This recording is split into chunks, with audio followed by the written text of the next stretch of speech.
Well, thank you so much for coming to chat with me, Jason. Jason is the owner of Floating World Comics. Can you tell me a little bit about Floating World? Yeah, so Floating World Comics is a comic shop that's been in business for about 14 years. I think our 14-year anniversary is July. That's coming up. I don't think we'll be celebrating. Well, we'll see. We'll see what that celebration is like. Yeah, absolutely. Yeah, but we've always kind of specialized in more like independent comics and self-published comics, while also carrying a bunch of mainstream stuff. But I think that blend of all the different styles of comics has kind of made our shop unique and made it stand out. We've always been a part of the Portland art community, which is, we have a great art community here in Portland. And it's just always, so I feel like we've been around long enough in Portland to kind of see Portland change and sort of be part of that Portland art community, which is nice. And that being said, this change that Portland is experiencing currently, like the rest of the country, is pretty, unprecedented. How are you doing? How's the comic book shop doing in the midst of all of this? I mean, we're just sort of on pause, even that's an accomplishment, the fact that we can kind of go on pause, for the time being, and then we're not going to go out of business immediately. That's a good thing, because I know a lot of businesses probably are not in that situation. We've switched and we've done some mail order the past couple months, and that's better than nothing. It's bringing some sales in, and it also gives us a way to kind of just keep in touch with some of our customers that way. That's where we're at now, and now the next phase is thinking about reopening in June or July or whenever it feels safe to do so, and really kind of assessing what that's going to look like, because that's going to be, I don't know what it's going to be like, but I think it's going to be challenging. Yeah, I bet. Best, but who knows? Because if you just look at the numbers, it's like sales have dropped so drastically. So who knows what things are going to be like. Like you think of such large sectors of community are out of work right now. So your service industries and your sort of like your hairdressers and those types of people who just like can't work from home. So, the first thing, unfortunately, that tends to decline in times like that is what would be considered like arts and entertainment, which is, so we're seeing on a small scale, like from business to business, big impacts. And then also you have those outer impacts that you certainly can't control, like all the stuff with Diamond and all that stuff that went on as well. But you did last week just get your first shipment from Diamond, right? Yeah, so that's just a sign that like, okay, we're gonna, like, the wheels are starting to turn again, and like that's what you have to do. Just do it slowly. And I think if we all just kind of move slowly and try to do it safely, hopefully we can have some kind of business. We'll see what it's like. Like one of the great things about Portland is just like all the small businesses here and the community. And I think the reality we're all waking up to is like, okay, you can't really have community the way that we would like to. There is no such thing as like large gatherings of people anymore. We're not going to be having events like all these fun parties where artists come in. Like all that is gone for the time being. So we all have to change, which nobody wants to do. And you can see people struggling with that. Like some people are handling it well. Some people aren't handling it well at all. They're acting like babies, and like and like they want some extreme, like, no, like I want things to be so normal, I'm gonna like ignore reality and just pretend that things are normal. But unfortunately that's not going to work out so well. I think a lot of people have this change that's been forced upon us now. So it's a challenge for everybody. And it's something that I'll just be taking a step at a time with the business, because I know that it is going to have to change in certain ways. But it's like, I know that I don't, I don't like doing online business. I love having a store and I love having that space for people to come in. So it's like, how far could I go? It's like, because I wouldn't want to just continue the store just as an online business, So I'm hoping that there is some sort of future with like brick and mortar, like 3D space.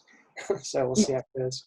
Yeah, I'm also hopeful for that. And I know seeing so many people on social media who are regular wherever they shop, they regularly frequent their shop, and they miss that interaction. Because I know I mentioned I wrote a few articles about it, but it's like, my dad owned a comic book shop back in the day, and it's like, you don't own that business because you're trying to like make bankroll, right? Yeah. Like you do it because you love it. And Yeah. part of that is like getting to talk to the people who come in every week. And that's such a pleasant exchange. I can speak from a customer point of view. So I certainly hope that, you know, in the ever-changing landscape of like what the world is right now, that, you know, places are able to figure it out, because especially here in Portland with such an embarrassment of riches of nerd stuff and comic book shops, like there's such a voracious appetite for it. So hopefully, you know, we can collectively as a community figure out how to make this work and make sure everyone's safe. And it's just so weird.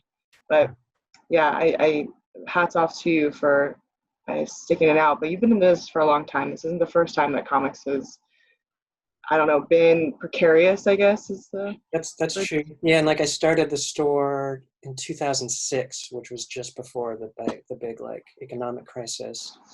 So that was a weird time to be starting the store. But you know, made it through that. But then this is a little different because this is not, I mean, there will be a recession, you know, and like an economic crisis, but that's not the primary thing that's messing everything up. The thing is that you can't, you know, get close to, you can't have people close to each other. And just being in the same room as somebody indoors is risky and dangerous. And that's just like, does not work well with retail or you know, business as usual. So there'll be some challenges there. So it'll be basically a test of just how adaptable we are. Because when we reopen, it's not going to look the same as it did before. It's not going to feel the same. But I think everyone's kind of on the same page, and we're all in this together, you know. So I think when we all come at this, be like, okay, we have to just, the world's going to be different, and if we can pull it off, like, then that'll be cool. Yeah. And are you still doing curbside pickup some days of the week? Yeah, so right now, so since we did just start getting our diamond shipments again, that means we have new product for our regular customers and for any other customers. So like for subscription box customers, you know, they can just call us or pay ahead of time online or on the phone. And then we're doing 3 days a week right now. So that's an increase. We were just doing 2 days a week for the past couple months, like during the stay at home or whatever.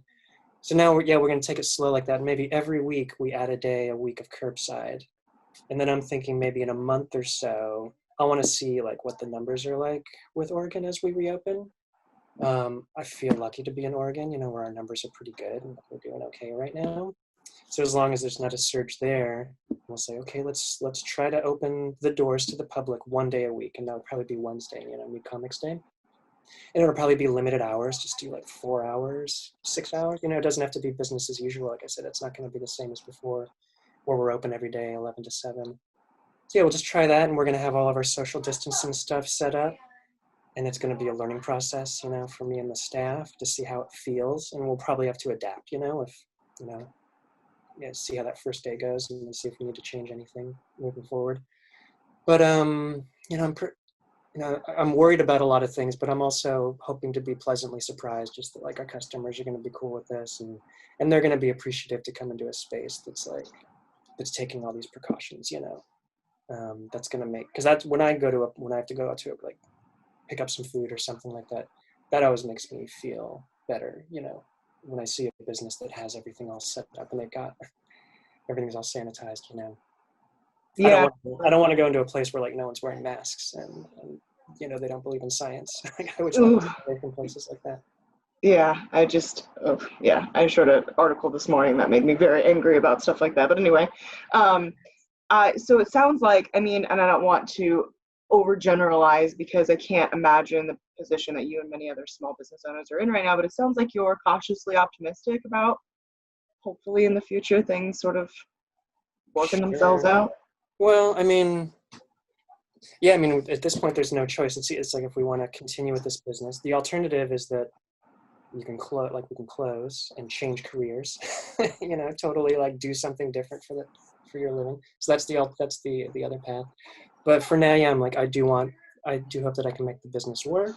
I think it's definitely possible, but there's just so many unknowns, you know, and nobody has the answers. We won't know until we start to reopen to see how it goes.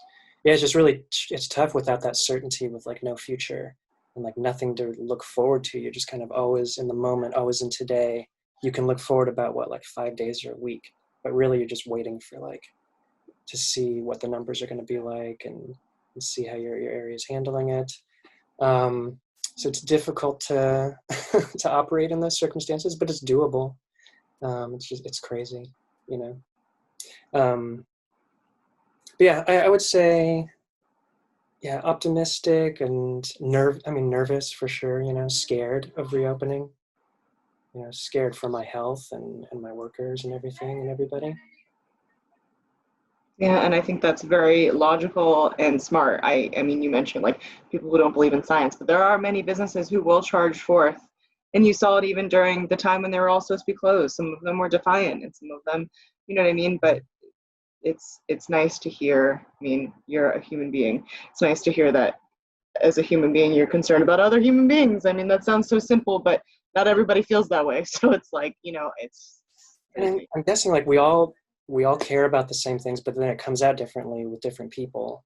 And then they prioritize different things. Like we all care about our health. We all care about, you know, like economic health and our mental health and happiness. But then some people are getting stubborn and they're prioritizing and saying, oh, it's got to be one or the other. And then they choose like, oh, it's going to be economic health. And then they start jumping through hoops to say like, oh, the personal health stuff, they try to minimize it, but really it's got to be a balance of all three of these things, you know. And I prioritize personal health and being alive as the most important thing.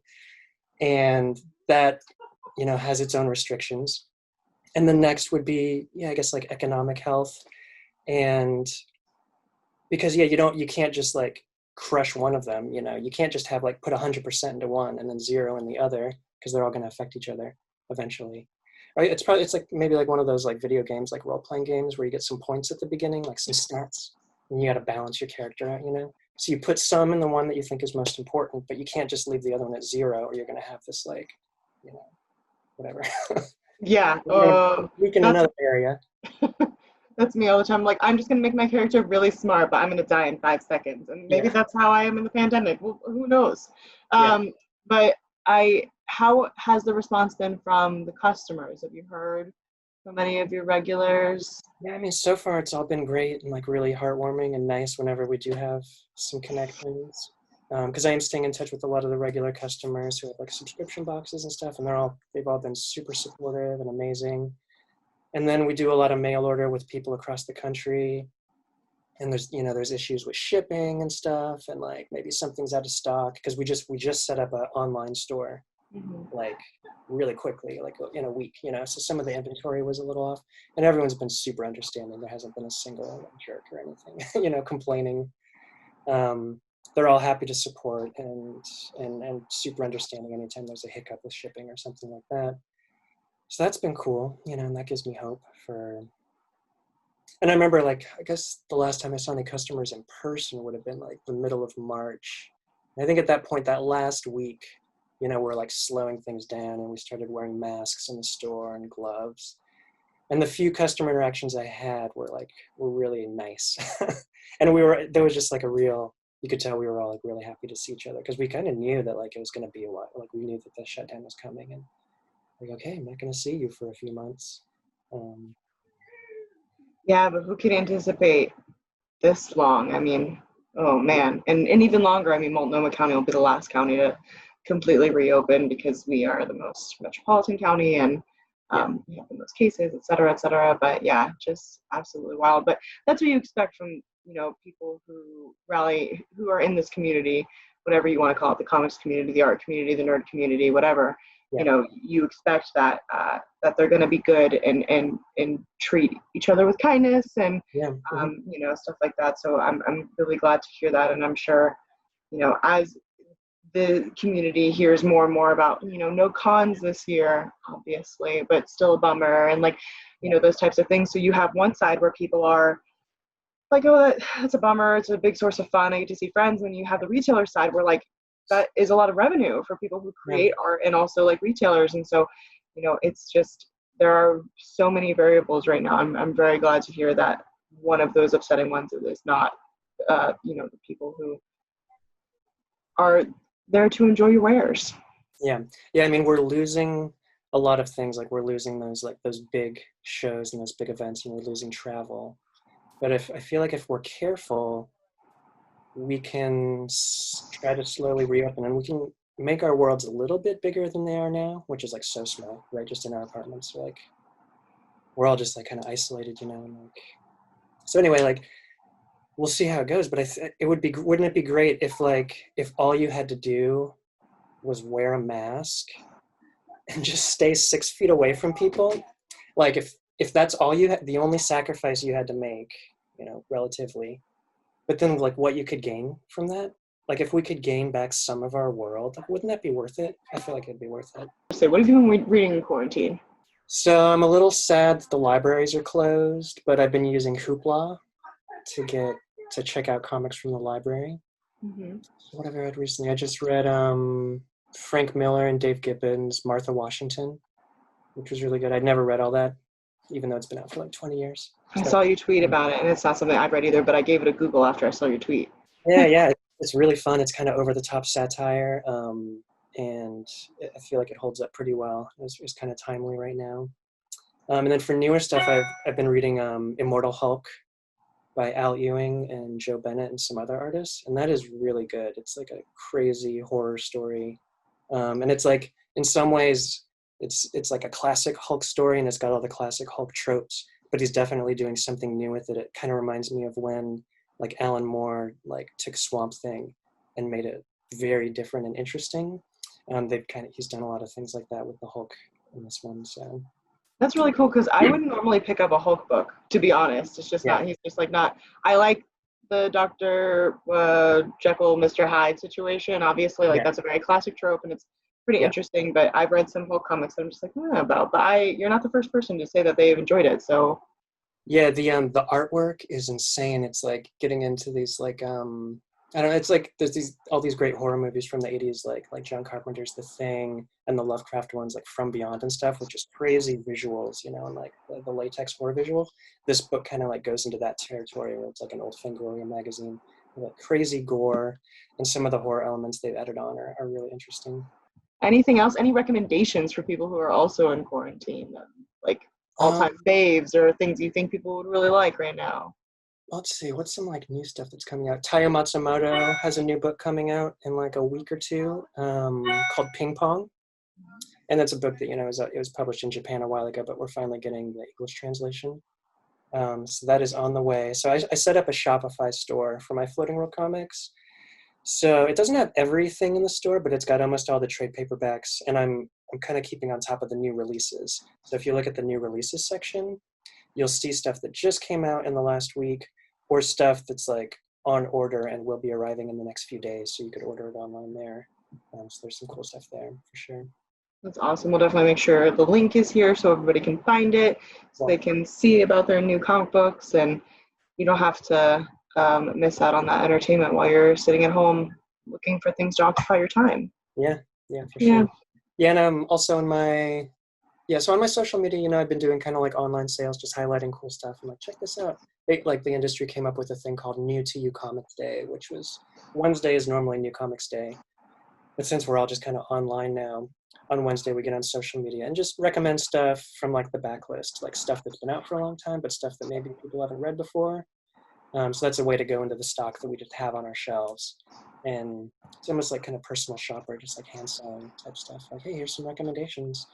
So we do that. And then on my Instagram, I was selling a lot of rare books, which is like just stuff that I've acquired from collections of like underground comics and stuff. And that's been fun because I just kind of read those as I'm like taking pictures of them for Instagram. So I'm like, oh, these are so great. And then I put them on Instagram and sell them to people. So that's been fun. I think it's so great. There aren't, I was talking about, the large sectors of just the community, anybody's community that are sort of, real quiet right now because they don't have a choice to be. But luckily, something Yeah. like this, like art, it exists. It persists no matter what, even though the avenue is different.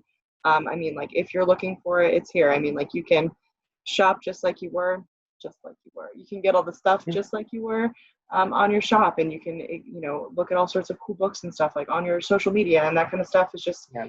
it's there even though the world is upside down, and I just think that's really cool. Yeah. I like that Mo Willems quote that I saw last week. He said that science will get us out of this, but art will get us through this. Yeah, I'm very down for that, and I agree. And I just, I think it's really great that, all the shops here are just trying to persevere and trying to keep in touch with their people and, you know, keep art in the conversation. I think that's so important right now. Yeah. Yeah.